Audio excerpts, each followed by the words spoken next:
Right. కాసేపటి క్రితమే మీరు కూడా ఘాటుగానే ఆరోపణ చేసినటువంటి పరిస్థితిని మనం చూసాం. ప్రస్తుతం ఉన్నటువంటి నేపథ్యంలో కవిత రియాక్షన్ ఏ రకంగా ఉండబోతుంది? రేపు మధ్యాహ్నం 12 గంటలకు ఆమె ప్రెస్ కాన్ఫరెన్స్ పెట్టబోతుంది. ఆమె భవిష్యత్ కార్యాచరణ ప్రకటించబోతోంది. మీరు ఎలా రిసీవ్ చేసుకునే అవకాశం ఉంటుంది భవిష్యత్తులో? మా పార్టీ నుంచి పంపించేసిన వ్యక్తి గురించి మేము మళ్ళీ మాట్లాడడానికి అవసరం లేదని మేము అనుకుంటున్నాం. మా పార్టీ అధినేత, తెలంగాణ జాతిపిత, బీఆర్ఎస్ పార్టీ స్థాపకులు కేసీఆర్ గారు తీసుకున్న నిర్ణయాన్ని మేము స్వాగతించిన తర్వాత, వారిని పార్టీలోంచి పంపించేసిన తర్వాత వాళ్ళు ఎలాంటి నిర్ణయాన్ని తీసుకున్నా మాకు సంబంధం లేదు, దాని గురించి మేము మాట్లాడాల్సిన అవసరం లేదని మేము అనుకుంటా ఉన్నాం. పార్టీ ఇప్పటికే మహిళా లీడర్ల కొరత పార్టీలో ఉందన్న చర్చ జరుగుతుంది. కేసీఆర్ బిడ్డగా ఆమె ఇక్కడ పెద్ద రోల్ పోషించింది. అదే సమయంలో ఇక్కడ జాగృతిని ఏర్పాటు చేసింది.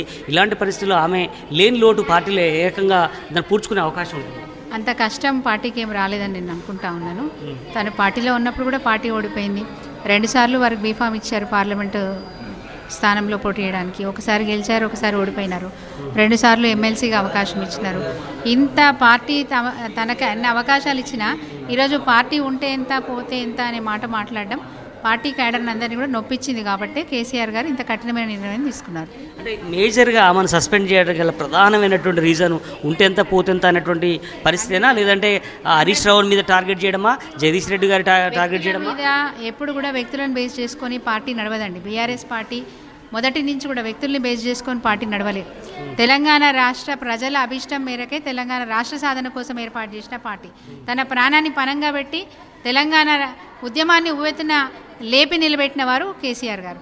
అంటే బీఆర్ఎస్ పార్టీ అంటేనే కేసీఆర్, కేసీఆర్ అంటేనే బీఆర్ఎస్ పార్టీ. బీఆర్ఎస్ పార్టీ ఉంటే ఎంత పోతే అంత అన్న విషయం మీదనే మేము చాలా సీరియస్గా ఈరోజు రియాక్ట్ అయినాం. పార్టీలో ఉన్నప్పుడు వ్యక్తుల మీద ఒకరికొకరు విమర్శ చేసుకోవడం వేరు, కుటుంబ సభ్యులుగా ఒకటే కుటుంబ సభ్యులుగా బీఆర్ఎస్ పార్టీ అంతా ఒకటే కుటుంబం. ఈరోజు 60 లక్షల మంది సభ్యత్వం ఏదైతుందో వాళ్ళందరూ ఒకరినొకరు అనుకుంటే పర్వాలేదు, కానీ బయటికి వచ్చి మీడియాలో పార్టీ ఉంటే ఎంత పోతే ఎంత అనే మాట మాట్లాడారు. కాబట్టి అది పార్టీకి తీవ్రమైన నష్టం చేసే విషయం. అందుకోసమే సీరియస్గా కేసీఆర్ గారు ఈ నిర్ణయం తీసుకున్నారు. దీని పార్టీ అంతా కూడా చిన్న స్థాయి నుంచి, అంటే గ్రామ స్థాయి నుంచి అందరూ కూడా ఈ నిర్ణయాన్ని హర్షిస్తాం. ప్రజెంట్ ఆమె ఎమ్మెల్సీగా ఉన్నారు, ఎమ్మెల్సీ కూడా రాజీనామా చేస్తారనేటువంటి ప్రచారం జరుగుతుంది.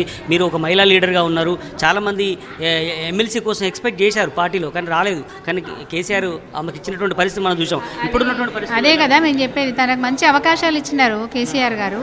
అనేక మంది విమర్శలు కూడా చేసినారు.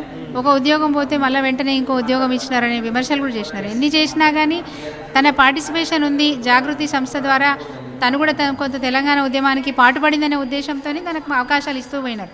బట్ ఈరోజు ఎవరో తన భుజం మీద గన్ను పెట్టి పేలుస్తూ ఉంటే తను దానికి వాళ్లకు తూతమిస్తున్నట్టుగా అనిపిస్తుంది. కాబట్టి ఎలాంటి నష్టం పార్టీకి జరగొద్దనే ఉద్దేశంతో ఈ నిర్ణయం తీసుకున్నారు. రేవంత్ రెడ్డి ఉన్నారని చర్చ. తను రేపు ఎమ్మెల్సీగా కొనసాగని తన నైతికతకు మేము వదిలేస్తాం.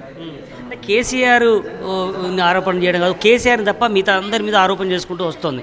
ఇప్పుడున్నటువంటి పరిస్థితులు ఆమె వెనక ఎవరున్నారని మీరు అనుకుంటున్నారు? రేవంత్ రెడ్డి పార్టీలోకి ఆమెను తీసుకునే అవకాశం ఉందనే చర్చ జరుగుతుంది. ఇట్లాంటి పరిస్థితి ఏమైనా ఉండే అవకాశం ఉందా? మంత్రివర్గంలో తీసుకుంటారనే చర్చ జరుగుతుంది. అలాంటి ఇంటెన్షన్తోనే ఇదన్నీ వ్యాఖ్యలు చేస్తుంది అనుకోవచ్చా?